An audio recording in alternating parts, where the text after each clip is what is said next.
Boom, boom, boom, boom, boom, boom, boom, boom, boom, boom, boom, boom, boom. Previously on the Hot and Cold podcast. Because of his age, he's not able to move as much as he has in the past or as quickly. I still haven't got that $25, by the way. Oh, no. The peanut butter and honey sandwich that I made was the most delicious thing I've ever eaten in my entire life to this day. Can we get some tacos? I find this fascinating and extremely important. And that's a fact, Jack. I say it's go time, man. Let's go. Appreciate it. Mm-hmm. Radar. You already got it going? Yeah. All right, let's do it. We live. We live. All the way live. Well, yeah, sort of live. Lakeside. You don't know nothing about that, do you? Lakeside. All the way live. Why is your copy Yours great. I had the... different from mine? No, I can't remember which one I had first. I had either the black one cover first, but they messed it up. So I wanted them to change. But once they changed it, then I liked it. I know what it was. I changed the blue, but once they changed it, then I liked it. I said, shoot, I should have kept it the way they messed it up because I like the black and white one better. But so if you buy one now, it looks like this. Okay. Yeah. To summarize, we're talking today about Robert Radar Holt's novel, Lead Me Not Into Temptation. I Can Find It on My Own.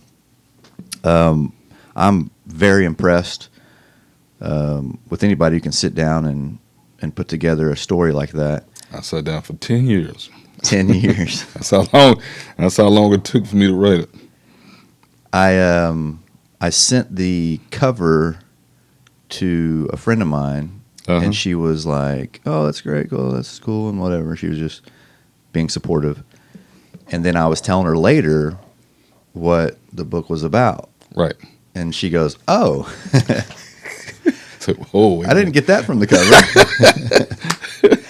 And I thought, well, I think looking back, I saw kind of is that Constantine? Or is that just, No. It's not? Actually, that's not even the pitch I wanted on the book. The pitch I wanted on the book, I couldn't get it on there because of copyrights. Really? Yeah, it was like two angels kissing each other or whatever. That's what it was. But they wouldn't let me do that one. So they sent me some pictures, the publishing company, and I kind of scanned. Actually, this is a lady. This is Mary. This is Jesus' mother. Oh, nice. That's who it is. It looked like a guy, huh? An image? A lot of people thought it was me. They said, "Is that you on there?" I said, "No, that's not me." Yeah. But it's a statue of Mary, and that's... Hey, hold on, man. I'm so sorry. So you were telling me that in the principal's office you were... Man, it took me 10 years to write this book. We're not going to mess with your retirement. No. here, No. Oh, I'm good. I got three retirement checks coming in. Yeah, good. But anyway, so if you mess with that one, I got two more coming in. So but anyway. Now, what I would do sometime, I had my computer turn where when you walk in my office, you can only see the back of it. Yeah. You couldn't actually see the front of the computer, so you couldn't see what I was doing. Yeah. And sometimes that's what I would do.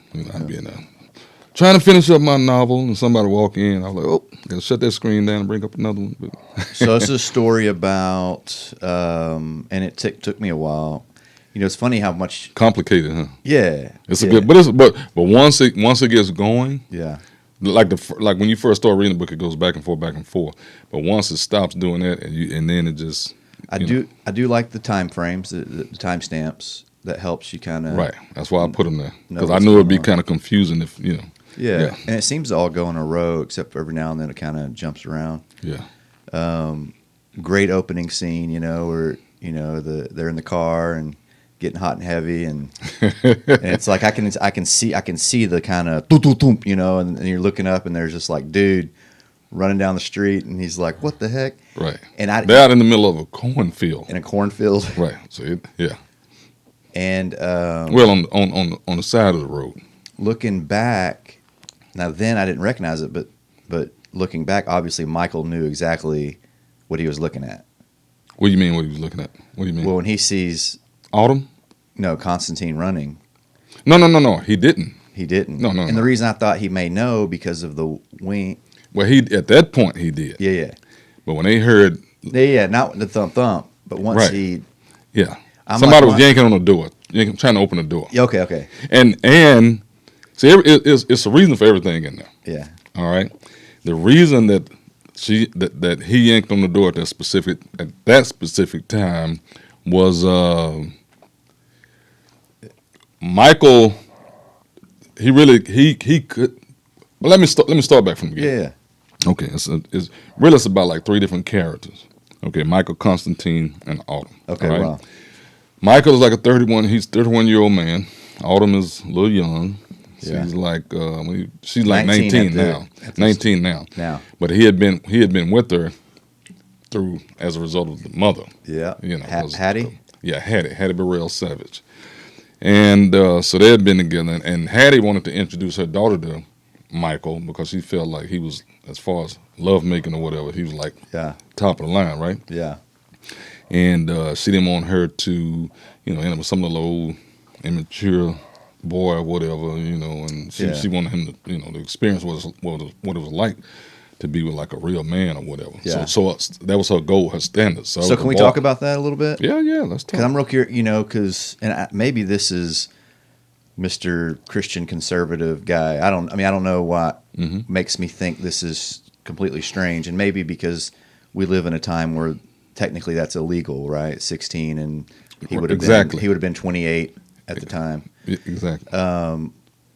What made you feel comfortable bringing this type of relationship into? I just tried to go for, like, first of all, every page. If I told you right now, I said just throw a number out there, page 36 or whatever, right? Yeah. If I go to page 36 and I read it, I mean it's gonna grab your attention. It's gonna grab you, right?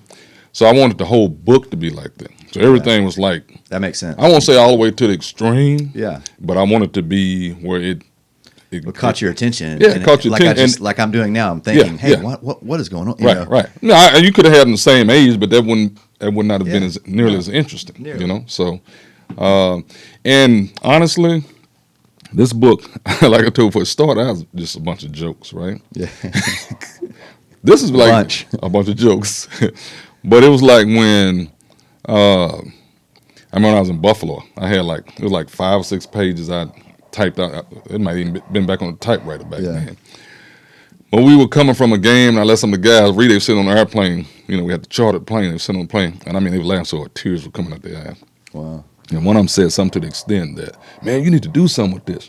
And so I just kept building on it. And at one point I put it away, didn't do anything with it. But like I said, for like a 10-year period. Wow. Because I write like jokes all the time. I got so much stuff jotted down. And I tell you what I learned being a stand-up comedian for the short amount of time I did it. Yeah. People steal your stuff. Oh, yeah. Right? Oh, they steal your stuff. That's the thing you hear. Yeah, they steal your stuff. But see, if I put it in this book, oh, it's yours. okay, yeah, you can steal it.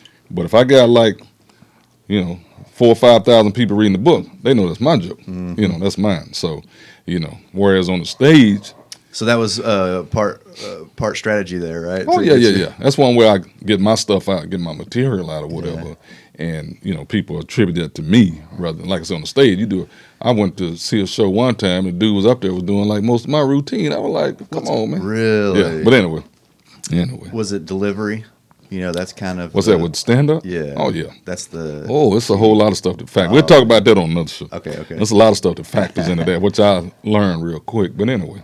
Well, a comedian also needs to be a good writer as well, and so that would make sense. That's like you don't know who Paul Mooney is, do you? Do you know who he is? No. Okay, you know Rich Pryor is, right? Yeah. Paul Mooney wrote. I'm gonna say he wrote most of Richard Pryor jokes, but he wrote a lot of them. Really? And people don't know that. Wow.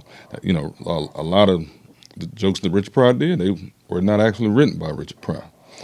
One I give you. That's interesting. One of his funniest jokes. Richard Pryor was talking about racism. And he was talking about justice. He said, black people, he said, you go to jail looking for justice, right? Yeah. He said, that's what you're going to find, just us. Yeah. For the law. He didn't write that joke. Paul Mooney wrote that joke. Wow. But I'm just saying, that's, so. Were they like tight?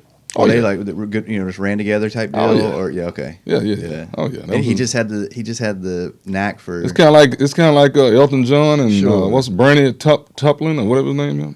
Well, a lot of people. Elton John never writes any of his songs. I didn't know that. You didn't know that? Nah.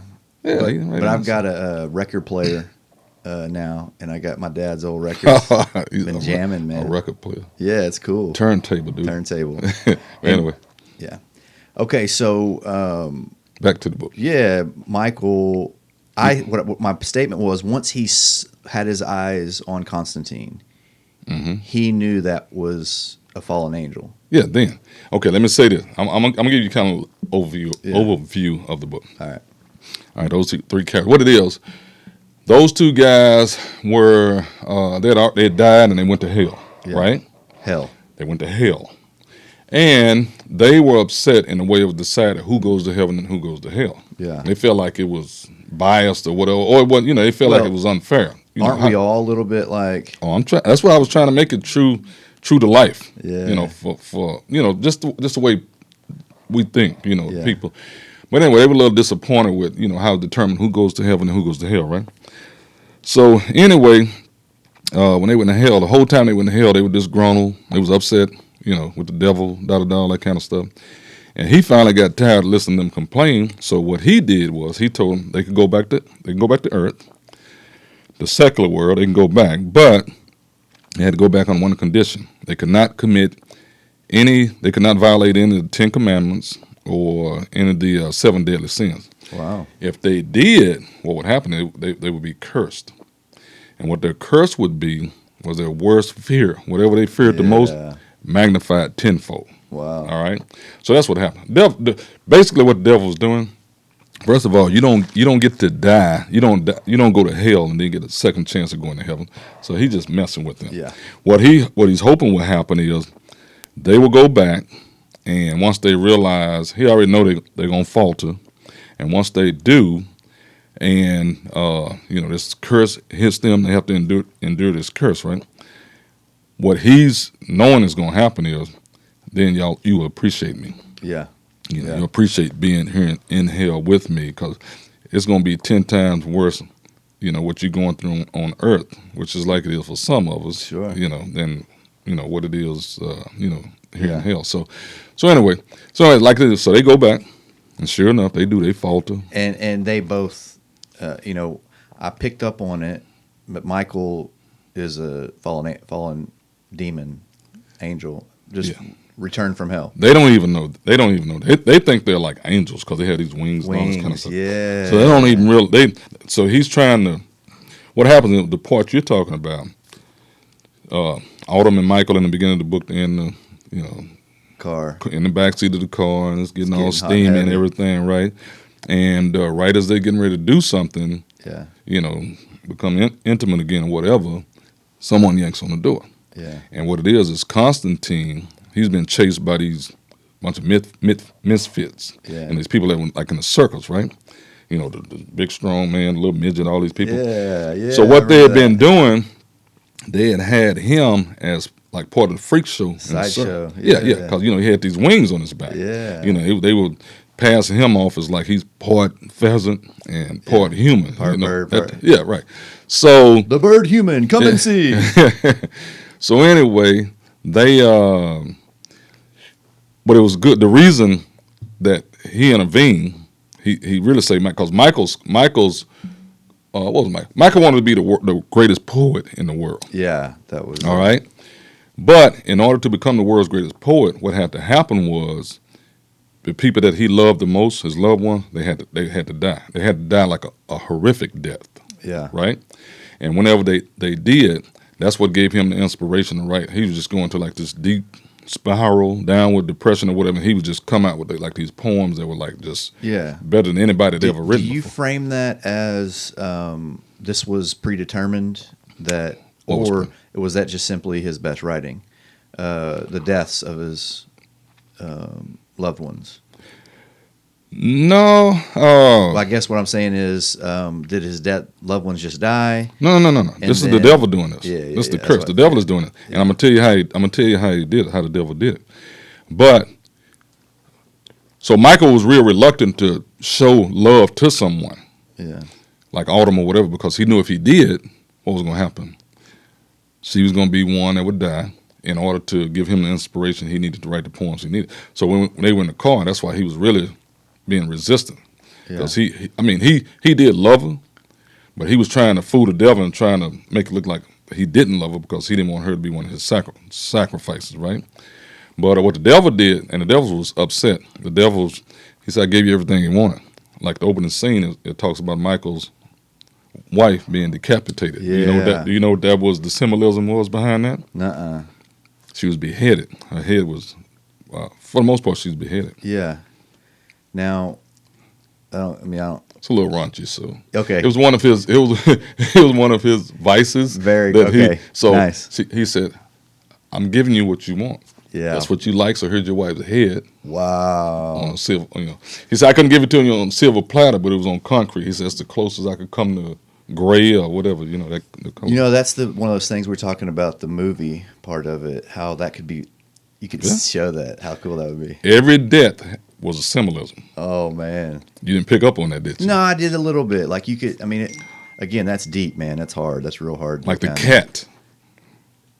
The Remember the cat that died from a rare flesh-eating bacteria? No, so that was early on then. Okay. Dang it. The uncle that died from gout. Yeah. His name was Richard. Yeah, I remember the uncle. You remember that? Yeah, I remember dying from gout. All these have symbolism, huh? Dang. Well, short for Richard. I just leave it there. Yeah, sure enough. So what about the cat then? He died from flesh-eating bacteria. Oh man, I'm picking up on. I'm trying not to go too far. Yeah, But everything, the devil's messing with him. He's like, I've given you everything, all these insecurities of whatever you had, you know, and what you always wanted, you expired. Man. I'm giving them to you.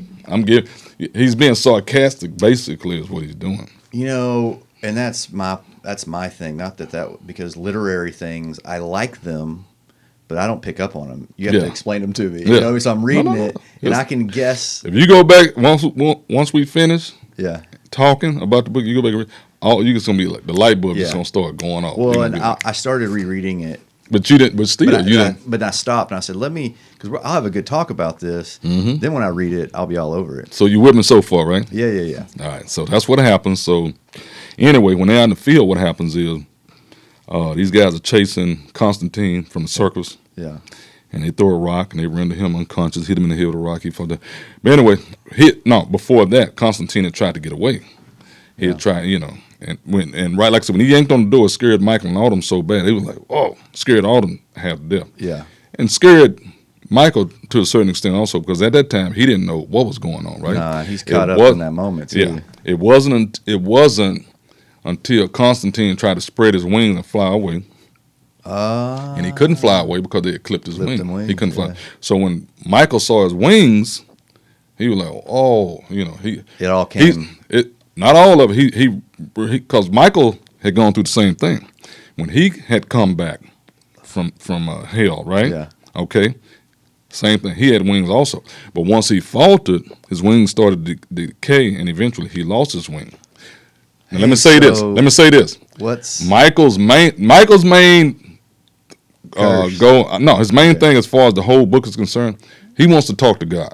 Yeah. All right, that's what he wants to do. Yeah, he wants to talk to God. He wants to ask God for a second chance to be able to go to heaven, and all that kind of stuff. So he knows that he's faltered.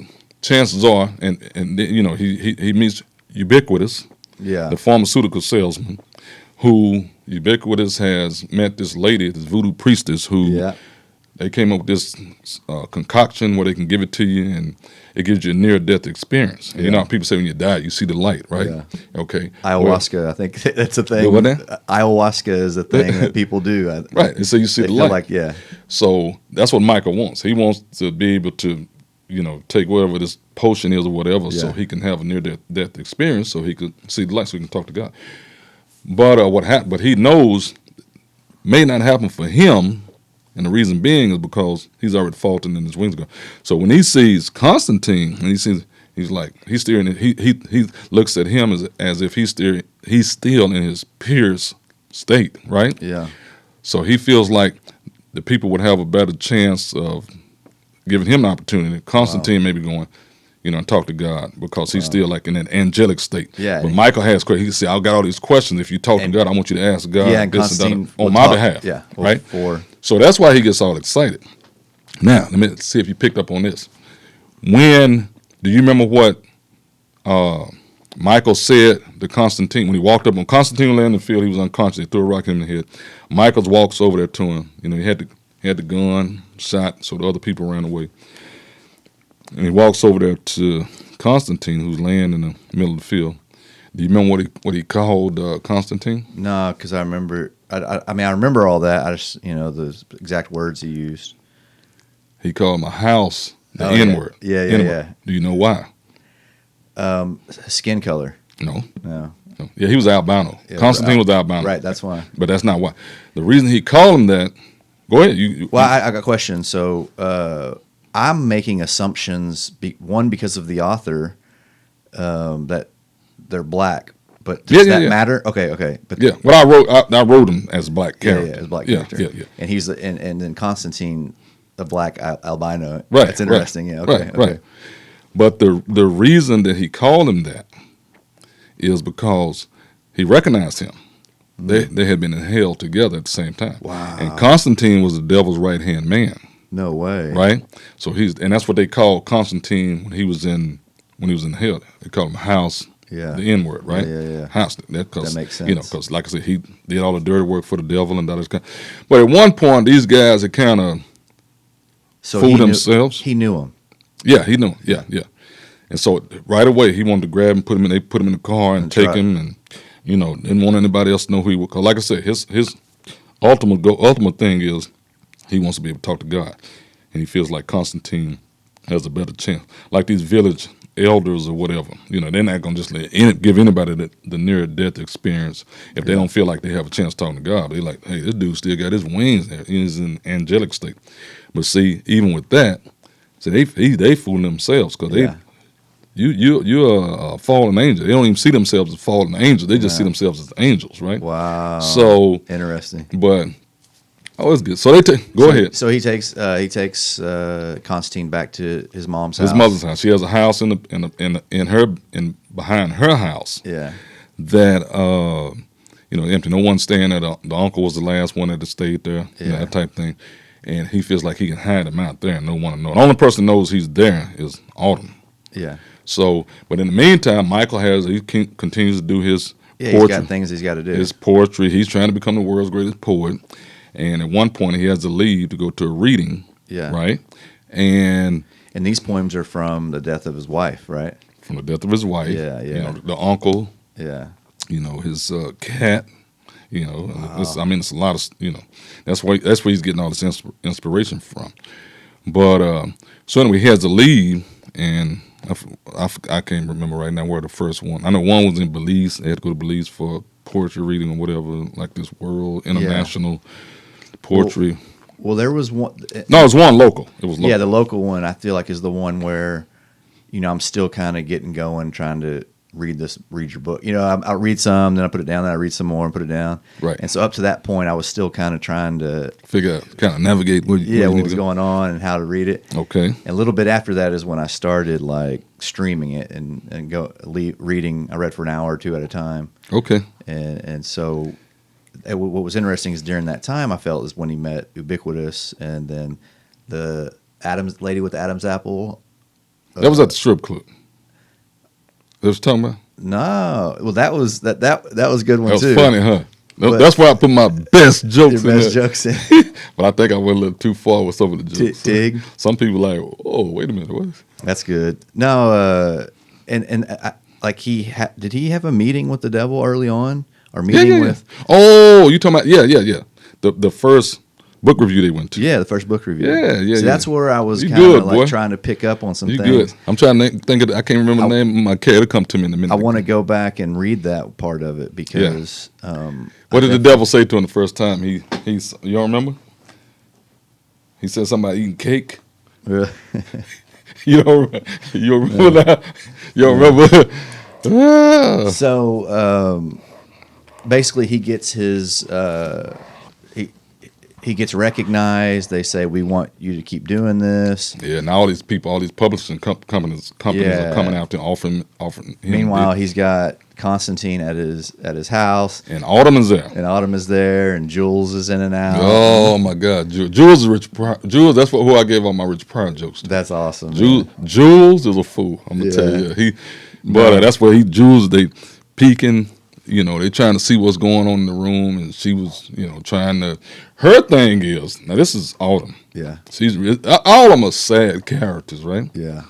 Autumn's thing is she just wanted love. She just wanted to be loved. Yeah. You know, her mother messed her up. Yeah, You know, big time. Yeah, you know, Setting her up with inviting her an in older bed. man. Yeah, all that kind of, they went in bed together. So all three of them, her mother and her, and you know, all three of them in the bed together. That's crazy. So her mother can messed up. It happens. Yeah, man, yeah. But anyway, she just wants to be loved. She just wants like pure love, right? Yeah. So she doesn't understand why Michael, who is the only person up to that. Well, no, I won't say that.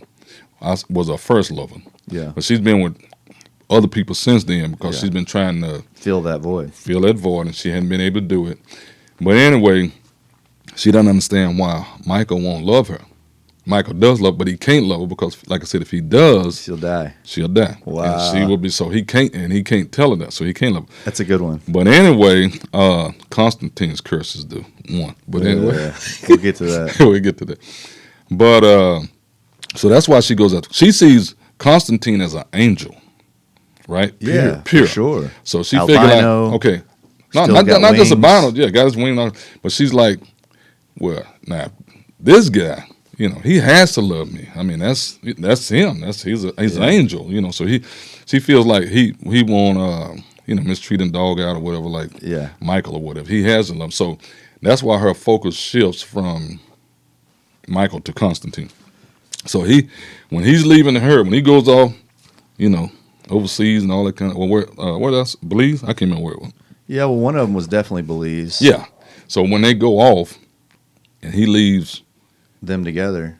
Constantine and Autumn, Yeah. and Autumn ends up seducing Constantine. Yeah. And that's when he falters. That's his fault. That's when his wings started decaying. So that makes sense. That was definitely his falter. What is that deadly sin or commandment? his Lust? What his? No, not his not his curse. No, I'm gonna tell you. But what did he do that broke his pact? Yeah, lust. One of the seven Lust. deadly sins, right? Yeah. So, but what? But so Michael's already past his. Okay, Well, that's what makes the difference. He also had been partly responsible for the death of his stepdad. Yeah. Remember, his stepdad had an asthma attack or whatever. He didn't get him. He didn't kill him. Yeah. But when he dropped his inhaler on the ground, Michael covered it with his foot. Wow. You know, so stepdad looking for him. So in a way, you are kind of responsible for it. So he had already kind of faltered from grace. And then when he was intimate with Autumn when she was a young girl, that too. So he had a few things. Yeah. That's why he's, you know. But they're just scars on his back. There's not wings Right. altering. That was happened a long time scar. ago. Yeah, just the scars. Yeah, just the scars on his back. And he knows like the duration, the time period, how long Constantine has once he To remain. Yeah. So yeah. they need to hear him. Hurry up. And let's Good get point. let's get to Hades or whatever, so we can do this near death experience. So one of those trips is when Constantine and Autumn hooked up, Mm-hmm. but also I think on the same trip his daughter died. Yeah, he took his daughter with him. So Took his daughter birthday, with him. They not Jezebel. Yeah, Jezebel. Yeah, they harvested her organs. Oh yeah. They But killed what her. happened was, all right, you bring me back to the daughter. All right. All right, okay. Because I want to talk about Constantine and his career. What Constantine is dealing with, when Constantine was young, he was raised in a Catholic church, right? He was abused. Yep. Yeah. Okay. I remember. Okay, he was yeah. sexually abused at the Catholic church. So he's been kind of messed up. So his worst fear was being homosexual. Yeah. All right. So anyway, because that is forced on him. Right. At such a young age. at a young time. And the sad part about it is, he always, because he didn't do anything to the person that abused him or whatever. didn't He follow. always questioned why did not. But it was because he was a young kid. Yeah, I mean, yeah. He didn't know, but still he didn't see it that way. Interesting. So, I mean, he wasn't gay, Yeah. but he didn't know. Yeah. That he wasn't He's gay. just so confused. Yeah, and he so was real messed up, confused. you don't know. So that was his worst fear. Yeah. So his worst fear ended up being tenfold. Was he had to survive. In order for him to survive, the devil really. Yeah. So let me frame this better, if you don't mind. Go ahead. Once he faltered, He faltered and broke his pact with the devil by lusting with Autumn. Autumn, right. His curse then for lusting with Autumn was His worst fear. yeah. First off, he didn't know it. It was his worst fear. Right. He didn't know it. He's eating. He can't hold anything down. His wings are falling off. Next thing you know, he realizes he has to ingest semen Right. in order to live. In order to survive. His worst His fear. worst fear. Magnified tenfold. That's So it. you know, I like the writing that's. It seems like such an extreme thing and that's what it did. I'm like, what the heck is, like what's going on here? So the writing was well. Did you like the way I wrote it though? The style, the way it flowed and everything? Yeah, I think so. And I really appreciate the shorter chapters because sometimes if I got like the few of the chapters that was really long, luckily I was in power mode. I was power through them. Okay. But whenever I was trying to kind of get going, those shorter chapters helped a lot. Oh, okay. 'Cause See, I didn't know that. That's good. yeah, for me anyway. Okay. The Oh, that's shorter good. chapters help because it's stopping points as well. Yeah. So if I'm reading 20 pages, yeah. a 20-page chapter, what point can I stop? Right. And if I'm not stopping, I'm forcing myself through it, and I'm not. Yeah, Right. yeah. So the chapter markers are really good stopping point anyway. Man, I had some people that read my book, and they read so much into it. They were telling me stuff that they was Didn't like, even- why did you choose these certain names and da-da-da and all that. And honestly, No, I got a lot. I'm just saying, they were telling me stuff that I didn't even know. Yeah. You know, and I had, who was it? Somebody was telling me how to change their life. And I'm trying to remember who that person was. No way. Well, I know it was Officer Moore. He was supposed to be in here today, but anyway. Nice. Yeah, he was That's- like, man, it really makes you think. You know what the premise behind the whole thing was? This, and then we get back to the daughter Jezebel. How people waiting for Jesus to come back, right? Yeah. You know, people say they wait. A lot of people just be blowing smoke. You know, but a lot of people, you know, when Jesus comes back, I mean, what are you gonna do? Yeah. Right. Seriously, what are you gonna do? If Jesus walked through that door right now, what are you gonna do? Right? Yeah. There's a song about that. I'm just saying. But what got me to that point was, and that's why I was, you know, like them coming back as angels and all that kind of stuff. But what got me to that point, it was a preacher. It was a church, and the pastor had died or whatever. I don't remember what happened. Anyway, he left or something. I don't know. But anyway, the position was vacated, right? So people would still come to church, but they didn't have a pastor. You know, they had the minister comes in and takes his place until, you know, they get the real one, right? It was a homeless man, and you know, they wouldn't even let him in the church. Yeah. And they make him sit outside the church. When he come Yeah. in, they make him sit on the back pew, and people are rude to him, all that kind of stuff. So one Sunday they go to church, and this guy, the homeless guy, gets up and he just starts walking up toward the front of the church. Everybody looking like, really, dude? You know. So when he gets up to the front, he gets the mic and he tells the congregation, he says, "I'm your new pastor." Yeah, boy. He said, "I'm your new pastor." Kind of like, you know, Jesus coming. Yeah. He said, "I just want to tell you talk to you briefly about the way you all have been with me. You know, Yeah. how rude and disrespectful you were to me, and all that kind of stuff." And he said, "It's not about you come to church every Sunday. It's about how you treat people, how you interact with people." He said, "We're not even going to have church this Sunday." He said, "I'm going to send everybody home." He said, "When you come back next Sunday," he said, "you got a whole week. I want you to think about the way that you treated me. You're a new pastor. I want you to Yeah. think about the way." And so I always had that in the back of my mind Yeah. when I was writing this book. So Wow. that has a lot to do with it. That's interesting because, with respect, I saw, pushing the limits on everything. I didn't see. Yes, I did. I didn't see reflection on love and togetherness, and so what did I miss there? You know what I mean? Like, On love and togetherness. well, you know, like treating people right and so forth. No. What happens is, yes, you do. What happens is, like, even with Michael, Yeah. you know, you want to be the greatest poet in the world, you know. Yeah. And at one point, Michael, he hits a lull, you know, a writing block. He can't come up with any poems or whatever, right? No tragedy. He actually longs for it. He wants something. He's in his mind. He's thinking, well, who could be my next sacrifice? I mean, this is how twisted his mind has gotten. You know, who could be my next sacrificial Especially lamb? over or whatever. time, right? Like when you're in that lull and you're thinking, you know where it comes from. Right. Who can be my next sacrificial? And hey, who could be the next one that's not that bad, right? Like, Well, he told his mother. Remember, he told his mother. He said he feared that his mother would be next, And I don't know if you remember this part or not, but his mother told him, she said, no. She said, she knows what's going on too. Yeah. You find out later in the book, and the reason why, she was born blind, right? Yeah. She was born blind. So, and actually, she could actually see more than people who, Evelyn Potts. yeah, she could see more than people who actually had their vision. And she knew, Michael never knew that, you know, that she, and I can't remember what it was when she went there, but she was there just briefly. I can't remember the reason why. But anyway, he was telling her that she would probably die, but he was telling her, she said, no. She said, because you don't love me. That was his own mother. I remember that. And she said the reason why is because when you were raised, you know, you upset because she said she allowed his stepdad to discipline him, and Michael never got past that. And she was saying that, you know, it was just the opposite. The reason I allowed him to discipline you or whatever because I did love you, and I didn't want you to grow up to be this heathen or whatever. So, you know, but anyway. But like I said, he got to the point where he actually longed for, you know, someone that. But back to your question, you was asking me about love. Like at the end of the book, when he finally does accomplish, he's the world's greatest poet. Yeah. But all the people that he loved are no longer there. No longer there. You know, you did it. You sacrificed all the people. So it's, you know. Yeah, it so shows, so I see. Yeah. You know, you're talking about love. Love is not. You know, it's not worth sacrificing.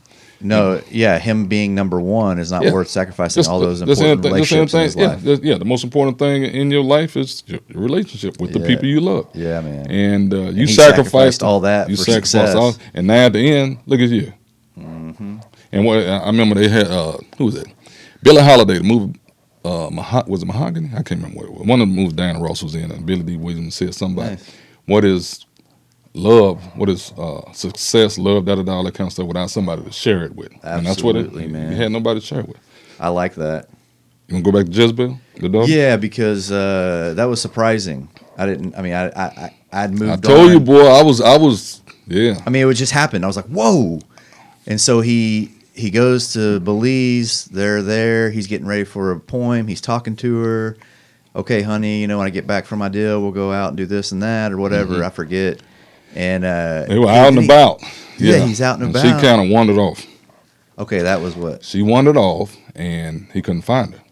And remember, they were riding around looking for her. They were riding around looking for her. And what happened was one of the guys that he was with, I forgot who it was he was with. Might have been a police officer, somebody. He was like, "And that's your daughter?" Yeah. And it was another guy carrying her. And what happened? Hey! Let me go back. Another symbolism.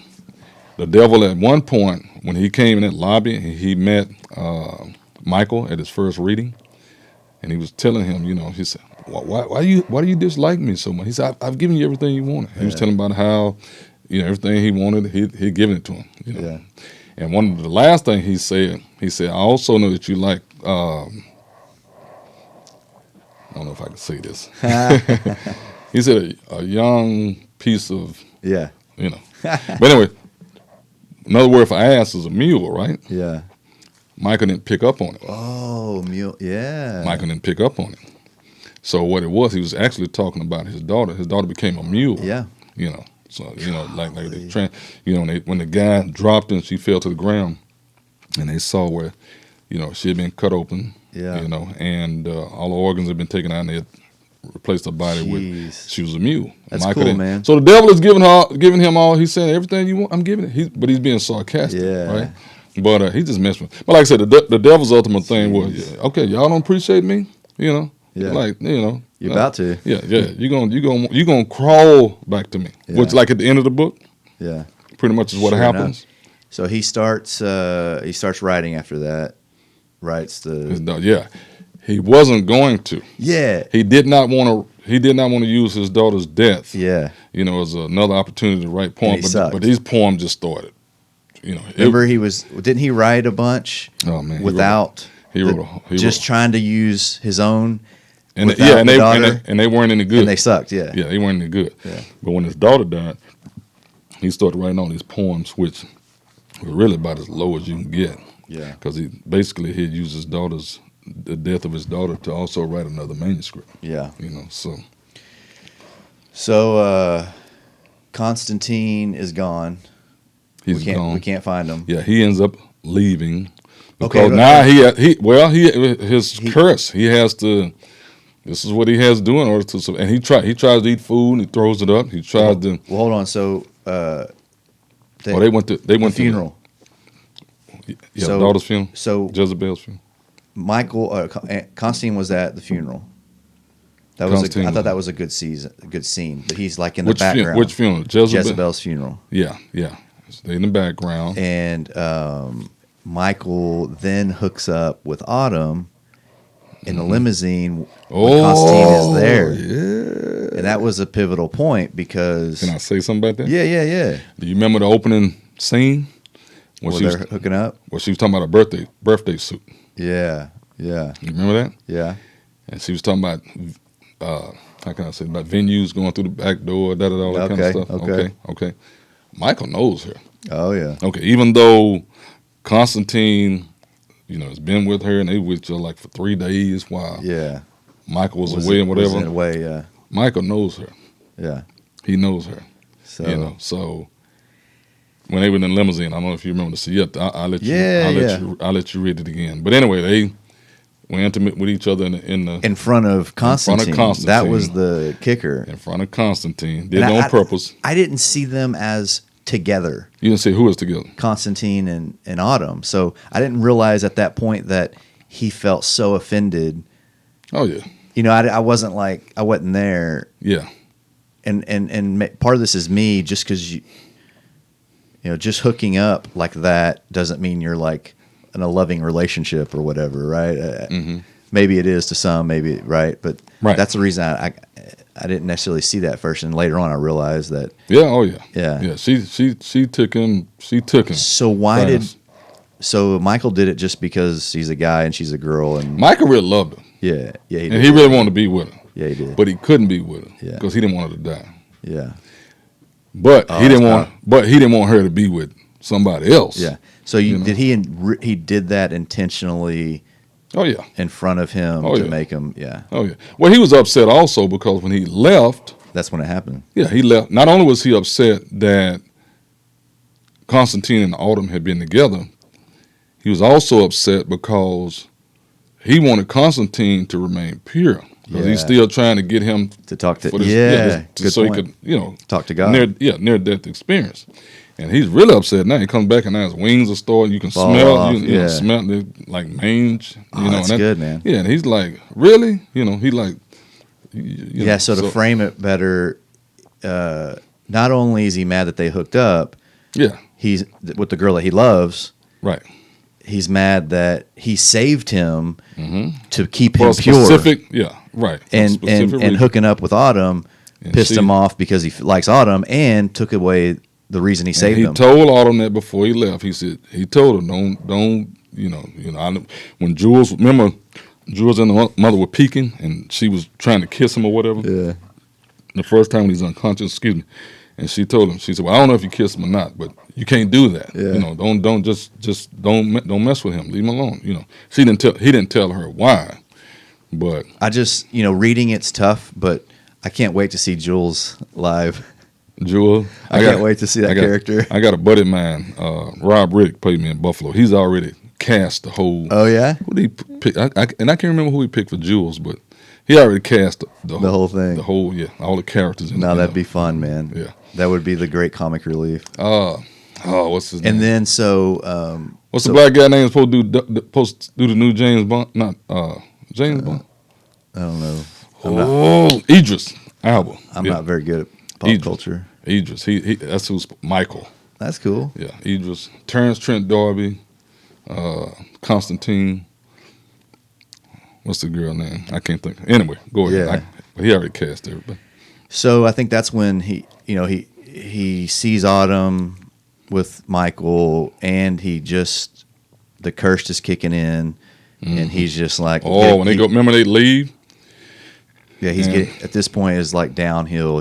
They go to the remember the house. They go to the vacant house or whatever. Yeah. And Constantine is. Well, in that's there what I with was the guy. gonna say. Is like that's kind of what I was leading to. So this begins this separation of multiple days, if not weeks, right? Of Yeah.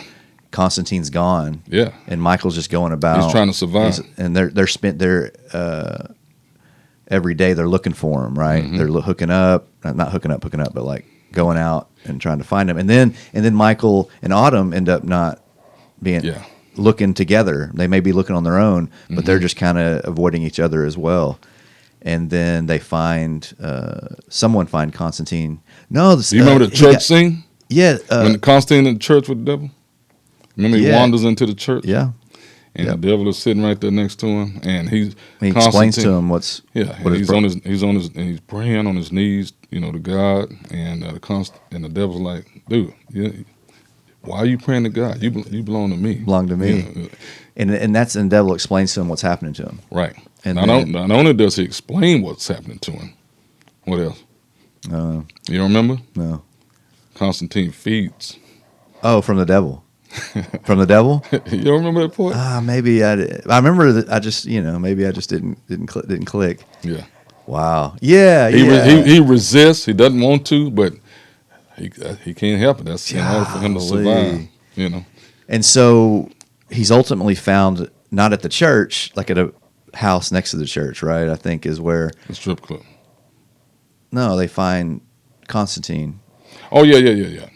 Okay, so before they find him, Mike goes to the strip club and meets is it Surreal? First of all, Wayman. Wayman. I know a guy when I was growing up. It was his name, Wayman, Wichita Falls, Wayman, Waymond. But anyway, that's his cousin. Yeah. And it's kind of good because all this he's been going through, and then they go through and they start, having some drinks and laugh, and it's like one joke after another. And oh man, after that scene more than any others, and also because I was more focused. It was jokes in there. It just wasn't like the waitress and the stripper dancing to what's the shuffle song? I can't even think of the name of it. Oh man, I can't even think of it. That's interesting. Not the Harlem Shuffle, but whatever it is. That's interesting. The pole dislodged from the ceiling. The ones when she fell into the table. Yeah. The one with the tattoos. Remember they were tattoos? Yeah, they were tattooed. The face of. I know. He said, "I seen you before somewhere." And he was like, "Oh." He said, "Okay, I seen people have tattoos of their kids on their arm, but on your breast." I think that played out on a scene would be fun. Oh yeah. I mean, reading it's like okay, but that's built for a scene of two people. Yeah, visual. All the visual. Oh, it's funny. That's funny. It'd be a lot of. Yeah, that's some of my best jokes. So I think through that he kind of gets the clue or the hint of where to look. Right? No. Yeah, I'm trying to remember. Yeah, I'm trying to think that link. Oh no, I know what it was. Jules. No, that was Autumn. Because later that day, he then goes home and sees the guy playing dominoes. Oh yeah, and he talks to Jules. Yeah, a little bit more serious conversation with Jules, but it still was funny. It's funny, Jules. Yeah, Jules is a fool. Oh man. Yeah. Okay, and then he goes and I think he actually grabs Autumn, or does he run into Autumn and takes him? And they went to that house and found Constantine. Right. And that's when Autumn gets food from Michael and gives it to Constantine. I'll just leave it. That was the best explanation of what happened. I'll leave that right there. Excuse me. Yeah. I'll leave that right there.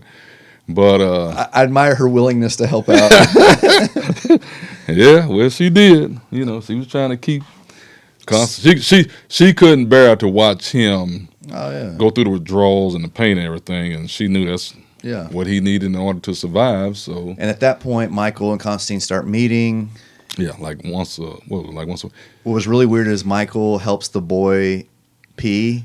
No, you skipping part before you even get to that. Not Michael, Constantine, but anyway, yeah. But what was the part you leaving out? The funeral and all that kind of stuff. Because I was asking about the ending. Remember you was asking me about the ending? Okay, yeah. And you remember when Autumn dies, right? Oh, yeah. And, you was asking about the ending. She kills what happened was, no, I'm not going to say that. What? Nothing. I almost kind of... It has to do with the gun. It has to do with the gun. Okay, yeah. Remember when they bought the gun? They bought the gun. What was the stigma attached to the gun? That's what you need to go back and... It wouldn't automatically... It had 2 bullets in there. And that was it. You couldn't put any more. Couldn't put any more in there. Yeah. Couldn't take them out. It's a 38 special caliber. Right. And it's it 2 said- bullets. And what was the stigma attached to it? Why the guy at the pawn shop told me, he said the guy got You like can't- a voice or something here was telling him that he said one bullet was for my oldest son and the other bullet was for the other one to silence the voice of the younger one, something like that. Wow. So they went to the I person again. remember. So one bullet, you remember when he was at the funeral and Autumn's Autumn's dad dad.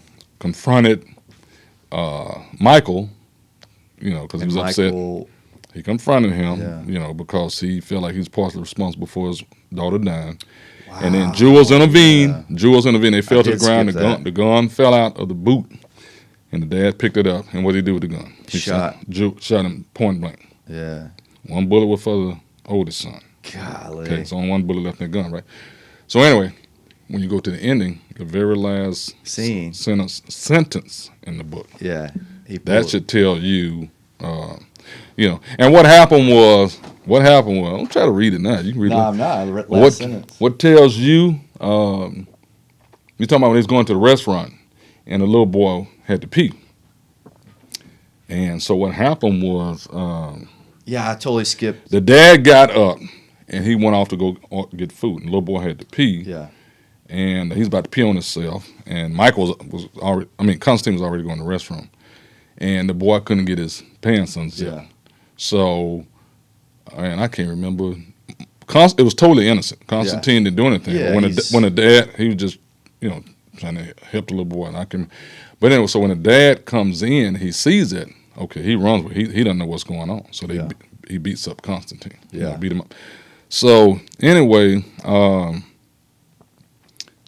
he ends up going back. A week. It's basically like, what they call it, like you get a police officer to shoot you or whatever. What they call it? Death by Suicide by suicide cop. by cop. Yeah.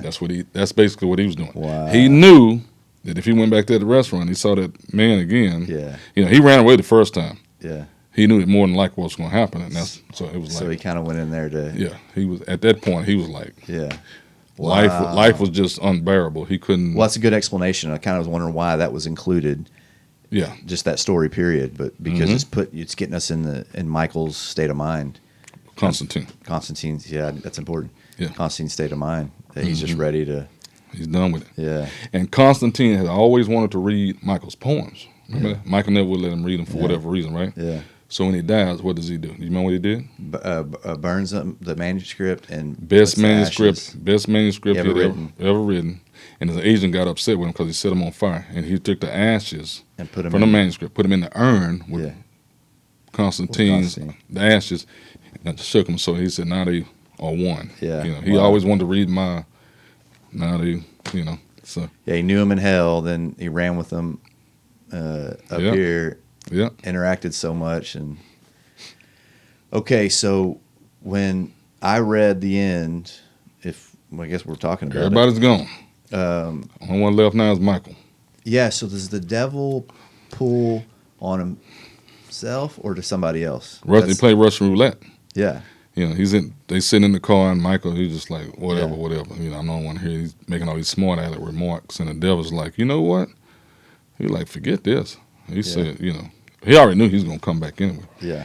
and he says they're gonna play Russian roulette. Yeah. So what did Michael? Michael says that looks like my brother's gun. Yeah. So it tells And you the devil there's- says it is. Yeah. So what does it tell you? Well, that's I don't know. I mean, I get. You still don't get it, boy. I'm still there. It's on. How many bullets left in the gun? One. What was the stigma attached to it? It's for Michael. So it's not Russian roulette. Well, That bullet is gone. You remember Yeah. the devil took the gun. He said he just put his head and he pulled the trigger. He like, okay, because but he that was knows. that was the end. Yeah, he knows that bullet devil- is not meant for him. Yeah. Yeah. It's Okay. gone. And then so So then Michael's next, and there's only one answer to that. Yeah. Okay, that makes sense. I was just making sure I didn't misread only one person got the ending without me telling it to him. Yeah. Yeah, everybody else was like, okay, I don't get the ending. I didn't get that. So ultimately, Michael shoots himself. That's Yeah, when they playing Russian roulette. Yeah. That's it. And I mean, to you. How does that apply with him being an angel? Does he just go back to he hell? never was an angel. He was a fallen angel. Fallen angel. Hey, Oh, and one part was, remember when Autumn died, they thought she, no. Was it, oh, yeah, when Autumn died, they thought she died of, they thought she hung herself. Yeah. Remember? Yeah. But when they really looked at it, they found out that it was carbon monoxide poisoning, which Yeah. is the least dramatic way to you can, go. Yeah, you die in your sleep and not even know I it, remember right? that. What does that say? Does it say anything? Remember, all the death was supposed to be horrific, but Yeah. hers. Horrific. Everybody else died of So horrific. hers wasn't horrific. So what does that say? He didn't need horrific death to write poems. Maybe not. Maybe. Maybe y'all willed all this on yourself. Maybe there never was a curse to begin with. Yeah. Maybe this Jules, not Jules, maybe this curse that Constantine, Maybe he was. Yeah, man. you know, and maybe I like that. These so are it things kind of that you willed on yourself. It kind of throws a wrench in there. Everything that you read up until that point. Now it's like, That's oh, wait a good, minute. man. It might not have been a curse at all. I'm a real big like psychological person and self-analyzation, and Mm-hmm. I'm a thinker, so I overthink things as well, right? And so I'm always thinking about that, and that's a powerful thing right there. Like, Oh yeah. you're, But I try to relate everything to life. sometimes your fear situation. manifests because you You do that. you do it. Right. It Look at the never- glass half empty or half Yeah. full, half filled. You know? Yeah, Constantine was so scared of being homosexual. That was the worst thing in the world. That's Because all as a he kid- constantly thought about it. Because as a kid, Yeah. he was abused. And so that kind of made him feel like I got to do this, Mhm. and I hate it, Yeah. but I have to do it. And it's so weird, but that's the way minds.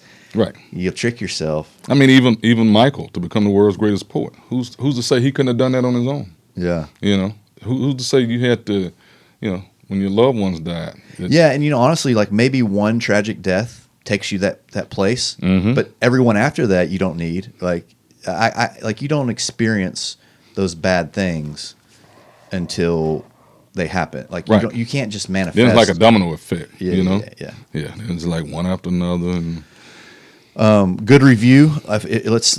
I want to keep on that for another few real fast. So, putting together a story like this, like Mhm. you said, it took you 10 years. 10 years. Yeah.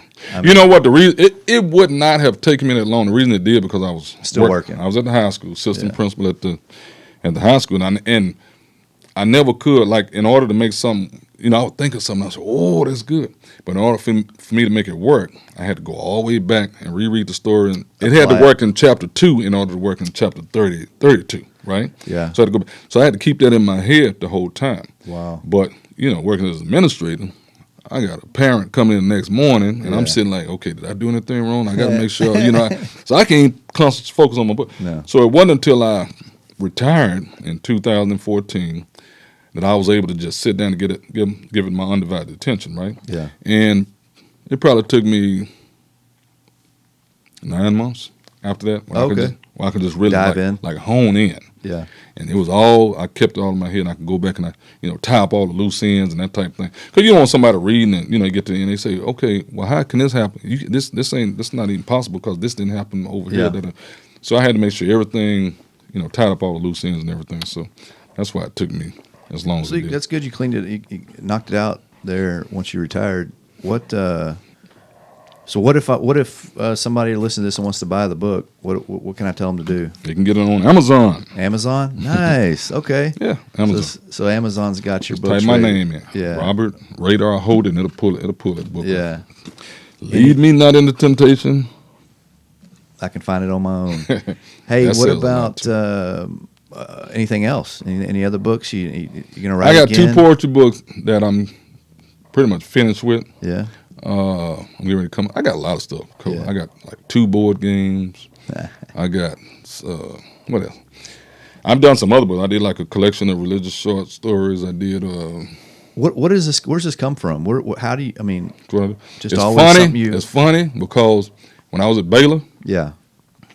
I probably didn't pass an English class the Yeah. whole time I was there. Yeah. But it wasn't. I was just lazy. But I remember getting into an argument with one of the professors one time because I wrote a paper and the word was mirror, right? Yeah. Like you look in the mirror. Yeah. And I spelled it Mirrow.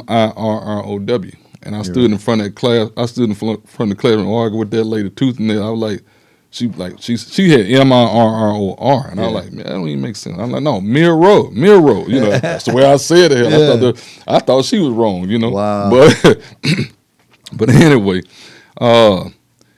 I don't know. I think my mother, like, she was real creative. She used to do a lot of writing. And now, you know, since she's passed, and we going through all the Sure. things, I'm running across, like, I probably could do a poetry book on her. wow. I've come across at least about 10 or 15 poems that she wrote that I didn't even know she had And written. it seems you've y'all have passed it on to your daughter. Sounds like Oh, man, Brianna, yeah, she blew me out the water. she's just slaying it, huh? She's writing for the New York Times newspaper. She just did a movie, not a movie, a book deal for a book that she's getting ready to write. And I told her, I said, Brie, I said, and they offer, you know, money to do it. I said, you know how many books I've written? I said, I haven't gotten a dime for either one. Man, you ain't written the book and they already paying you. Already paying you.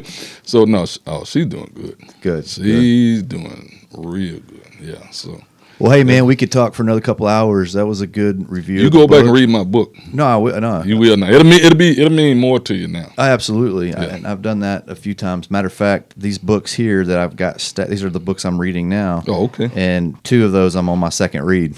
So Okay. that's about Okay. to be another. Okay. I like to, especially if I can get in read mode. Yeah. I don't mind knocking them out. But Okay. sometimes when I'm not in read mode, I got 10 books I want to read, and I'm reading one chapter. Don't say how you do that. Because I would get confused trying to, you know. And with mine, I know mine is not the easiest read, you know. But if you stick with it, Yeah. you know, the more you read, the better it gets. I Yeah. mean, you have to keep it in your head. You have to, because a lot of stuff it's a reason for everything in there. I'll put Yeah. it that way, you know. Yeah, I think I'd So- enjoy it second time through. Oh, yeah, you will. Oh, you Well, will. awesome job, man. It's impressive, and it allows me. You know, you've always been a mentor of sorts through the years, and that Appreciate that, huh? opens that to a whole nother dimension. I'm serious. Like I've wrote a few short stories myself just for fun. I don't even know Yeah. what I was doing, and that makes me want to go back and revisit those and see if there's anything that come out Never of know, it. man. Yeah, Never know. man. Yeah, I'm always wanting to do new things and try new things, and that's why Okay. that's quite exciting. So Well, if I can help you, let me know. I will, man. Yeah. All right, man. We're gonna cut it. All right, then. See All you, right, buddy. Hump. All right, boy.